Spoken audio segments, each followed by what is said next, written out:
Hey everyone, it's James here from the Forge Garden, and today I'm going to show you how to create your very own container garden at home. There are only a few materials needed to get started on your very own container garden. The first is a container roughly 4 to 6 inches deep. Something like this. You can get them from your local hardware store or a local nursery. Oftentimes, hardware stores are getting rid of them or recycling them, and you can ask and they might have some in the back that you can just take home for free. So to get our transplants, we can go to a local hardware store or a local nursery. We can find what's in season.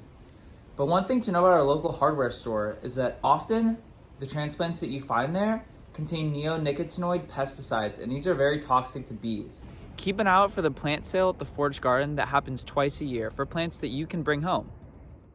Make a good potting mix with organic matter that holds moisture well. Soil should be light and airy to assure the soil does not become compacted.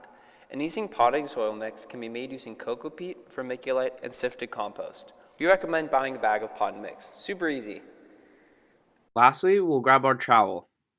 Before we move into putting our transplant into our container, we want to make sure we have accurate spacing so that our plants will have plenty of room to grow and plenty of space in our vegetable garden.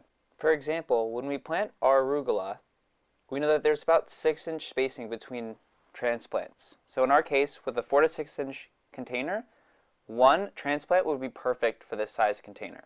Now we're going to add our transplant to our container. First, we're going to dig a hole the size of the root ball of our plant.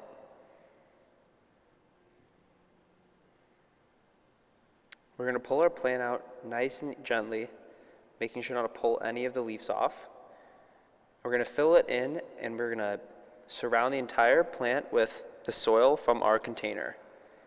And definitely give it a good water right after you plant it. And continue to monitor the plant and water it as needed. All plants are different.